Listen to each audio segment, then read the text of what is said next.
بسم اللہ الرحمن الرحیم۔ نبی رحمت صلی اللہ علیہ وسلم کا مدینے میں استقبال کیسے ہوا؟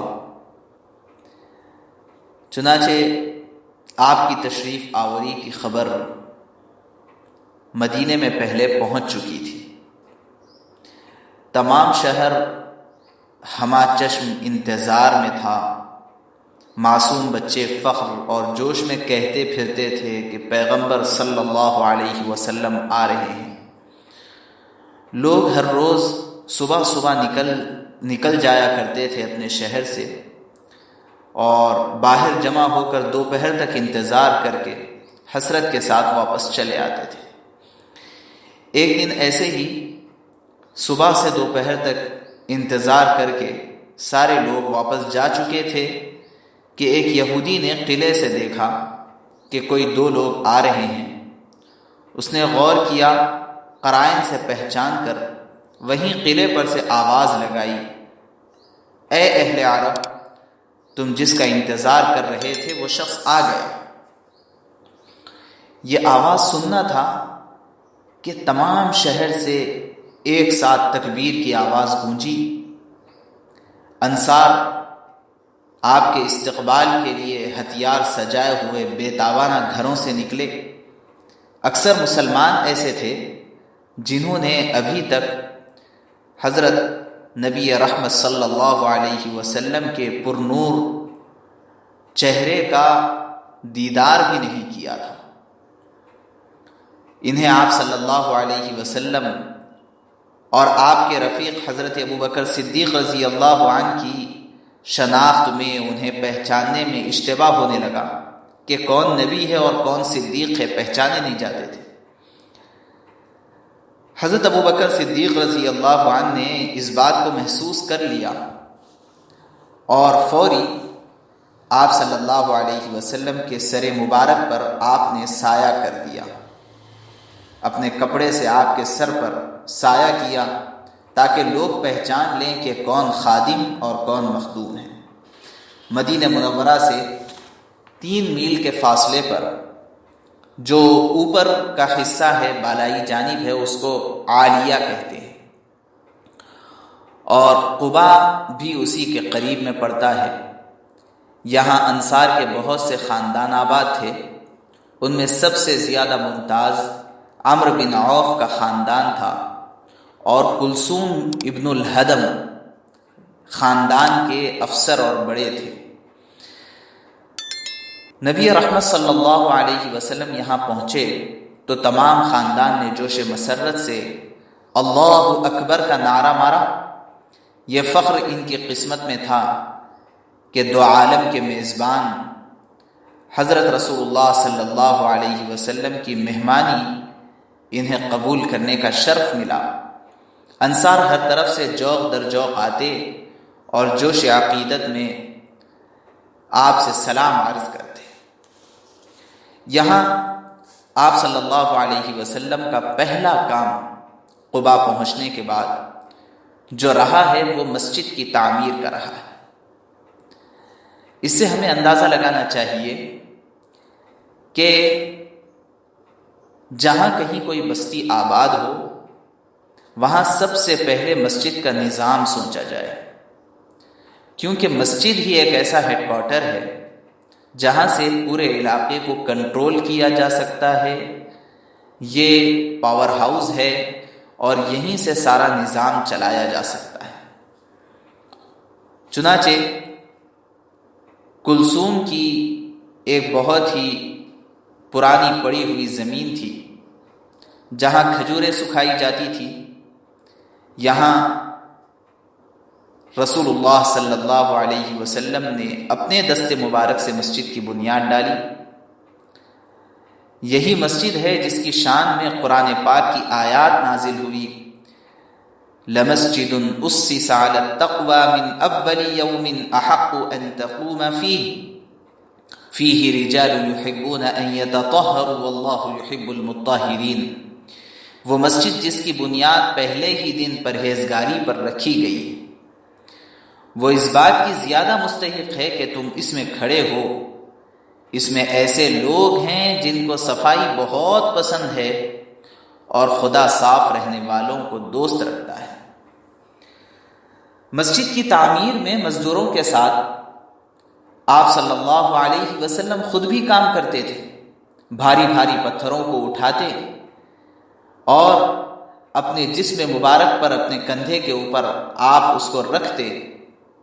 عقیدت مند لوگ آتے اور عرض کرتے کہ ہمارے ماں باپ آپ پر قربان، فدا کا ابی و امی، آپ یہ چھوڑ دیں، ہم یہ پتھر اٹھا لیں گے۔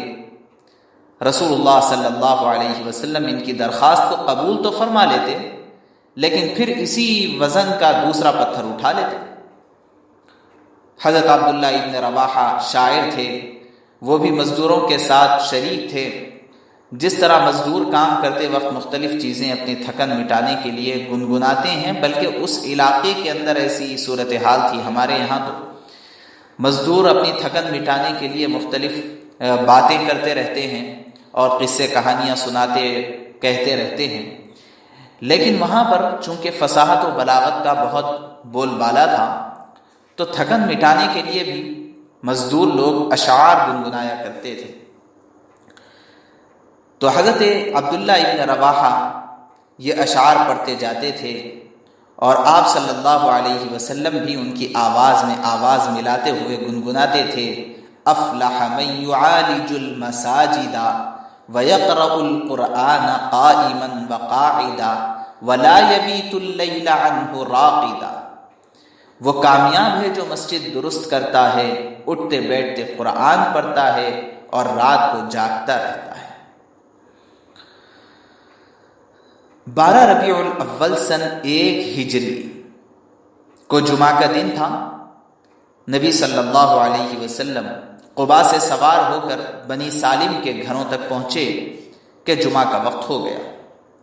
یہاں 100 آدمیوں کے ساتھ آپ صلی اللہ علیہ وسلم نے نماز جمعہ ادا فرمائی۔ یہ اسلام میں سب سے پہلا جمعہ تھا جو اس علاقے میں اس وقت ادا کیا گیا۔ آپ صلی اللہ علیہ وسلم نے جمعہ کا خطبہ دیا، اور سنیے آپ نے خطبے میں کیا باتیں ارشاد فرمائی۔ سب سے پہلے آپ نے آغاز کیا، لمبا عربی خطبہ ہے، اس کا ترجمہ پیش کرتا ہوں کہ حمد و ستائش خدا کے لیے ہے، میں اسی کی حمد کرتا ہوں، مدد و بخشش اور ہدایت اسی سے چاہتا ہوں، میرا ایمان اسی پر ہے، میں اس کی نافرمانی نہیں کرتا اور نافرمانی کرنے والوں سے عداوت رکھتا ہوں، دشمنی رکھتا ہوں۔ میری شہادت یہ ہے کہ خدا کے سوا عبادت کے لائق کوئی بھی نہیں، وہ یکتا ہے، اس کا کوئی شریک نہیں۔ محمد صلی اللہ علیہ وسلم اس کے بندے اور رسول ہیں۔ اسی نے محمد صلی اللہ علیہ وسلم کو ہدایت، نور اور نصیحت کے ساتھ ایسے زمانے میں بھیجا جبکہ مدتوں سے کوئی رسول دنیا پر نہ آیا، علم گھٹ گیا اور گمراہی بڑھ گئی تھی۔ اسے آخری زمانے میں قیامت کے قرب اور موت کی نزدیکی کے وقت بھیجا گیا ہے۔ جو کوئی خدا اور رسول کی اطاعت کرتا ہے وہی راہ پانے والا ہے، اور جس نے ان کا حکم نہ مانا وہ بھٹک گیا، درجے سے گر گیا اور سخت گمراہی میں پھنس گیا۔ مسلمانوں، میں تمہیں اللہ سے تقوی کی وصیت کرتا ہوں۔ بہترین وصیت جو مسلمان کو کر سکتا ہے یہ ہے کہ اسے آخرت کے لیے آمادہ کرے اور اللہ سے تقوی کے لیے کہے، لوگو جن باتوں سے خدا نے تمہیں پرہیز کرنے کو کہا ہے ان سے بچتے رہو، اس سے بڑھ کر نہ کوئی نصیحت ہے اور نہ اس سے بڑھ کر کوئی ذکر ہے۔ یاد رکھو کہ امور آخرت کے بارے میں اس شخص کے لیے جو خدا سے ڈر کر کام کر رہا ہے تقوی بہترین مددگار ثابت ہوگا۔ اور جب کوئی شخص اپنے اور خدا کے درمیان کا معاملہ باطن و ظاہر میں درست کر لے گا، اندرون و بیرون کے معاملے میں اپنا اور خدا کا واسطہ اور رشتہ درست کر لے گا، اور ایسا کرنے میں اس کی نیت خالص ہوئی تو ایسا کرنا اس کے لیے دنیا میں ذکر اور موت کے بعد جب انسان کو اعمال کی ضرورت اور قدر معلوم ہوگی، ایسے وقت میں ذخیرہ بن جائے گا۔ لیکن اگر کوئی ایسا نہیں کرتا تو اس کا ذکر اس آیت میں ہے کہ انسان پسند کرے گا کہ اس کے اعمال اس سے دور ہی رکھے جائیں۔ خدا تم کو اپنی ذات سے ڈراتا ہے، اور خدا تو اپنے بندوں پر نہایت مہربان ہے، اور جس شخص نے خدا کے حکم کو سچ مانا اور اس کے وعدوں کو پورا کیا تو اس کے سلسلے میں ارشاد الہی موجود ہے، جس کا مفہوم ہے ہمارے ہاں بہت بات نہیں بدلتی، اور ہم اپنے ناچیز بندوں پر ظلم نہیں کرتے۔ مسلمانوں، اپنے موجودہ اور آئندہ ظاہر اور خفیہ کاموں میں اللہ سے تقوی کو پیش نظر رکھو، کیونکہ تقوی والوں کی برائیاں چھوڑ دی جاتی ہیں اور اجر ان کا بڑھا دیا جاتا ہے۔ تقوی والے وہ ہیں جو بہت بڑی مراد کو پہنچ جائیں گے۔ یہ تقوی ہی ہے جو اللہ کی بیزاری، عذاب اور غصے کو دور کر دیتا ہے۔ یہ تقوی ہی ہے جو چہرے کو درخشاں اور روشن بنا دیتا ہے، پروردگار کو خوش اور درجے کو بلند کر دیتا ہے۔ مسلمانوں، محنت کرو، قربانی دو، مگر حقوق الہی میں ذری بھی کمی نہ کرو۔ خدا نے اسی لیے تم کو اپنی کتاب سکھائی، اپنا راستہ دکھایا ہے کہ سچوں اور راست بازوں اور کاذبوں کو الگ الگ کر دیا جائے۔ لوگوں، خدا نے تمہارے ساتھ عمدہ برتاؤ کیا ہے، تم بھی لوگوں کے ساتھ ایسا ہی کرو، اور جو خدا کے دشمن ہیں انہیں دشمن سمجھو، اور اللہ کے راستے میں پوری ہمت اور توجہ سے کوشش کرو۔ اسی نے تم کو بنایا ہے اور تمہارا نام مسلمان رکھا ہے، تاکہ ہلاک ہونے والا بھی روشن دلائل پر ہلاک ہو اور زندگی پانے والا بھی روشن دلائل پر زندگی پائے، اور سب نیکیاں اللہ کی مدد سے ہیں۔ لوگوں، اللہ کا ذکر کرو اور آئندہ زندگی کے لیے عمل کرو، کیونکہ جو شخص اپنے اور خدا کے درمیان معاملے کو درست کر لیتا ہے، اللہ تعالیٰ اس کے اور لوگوں کے درمیان معاملہ درست کر دیتا ہے۔ خدا کے بندوں پر حکم چلاتا ہے، خدا بندوں پر حکم چلاتا ہے اور اس پر کسی کا حکم نہیں چلتا۔ خدا بندوں کا مالک ہے اور بندوں کو اس پر کچھ اختیار نہیں۔ خدا سب سے بڑا ہے اور ہم کو نیکی کرنے کی طاقت اسی عظمت والے رب سے ملتی ہے۔ یہ وہ خطبہ ہے جس کو حضرت نبی رحمت صلی اللہ علیہ وسلم نے سب سے پہلے جمعہ میں لوگوں کے سامنے پیش کیا تھا، اور عام طور پر ابھی بھی جمعہ میں جو خطبہ ثانیہ پڑھا جاتا ہے وہ اسی سے گویا کہ کشید کیا ہوا ہے، بلکہ اس کے تقریباً الفاظ اسی خطبے کے ہیں۔ الغرض، آپ صلی اللہ علیہ وسلم قباء میں مقیم تھے اور تقریباً 14 دن کا وقت آپ نے وہاں پر گزارا ہے۔ مسجد قباء کی آپ نے بنیاد رکھی، وہاں سے مدینہ منورہ اور کچھ آگے ہے۔ مدینہ طیبہ میں جب تشریف آوری کی خبر معلوم ہوئی تو ہر طرف سے لوگ جوش مسرت سے آگے بڑھے، آپ کا استقبال کرنے کے لیے سارے لوگ اپنے اپنے گھروں سے نکل کر دوڑ پڑے۔ قباء سے مدینے تک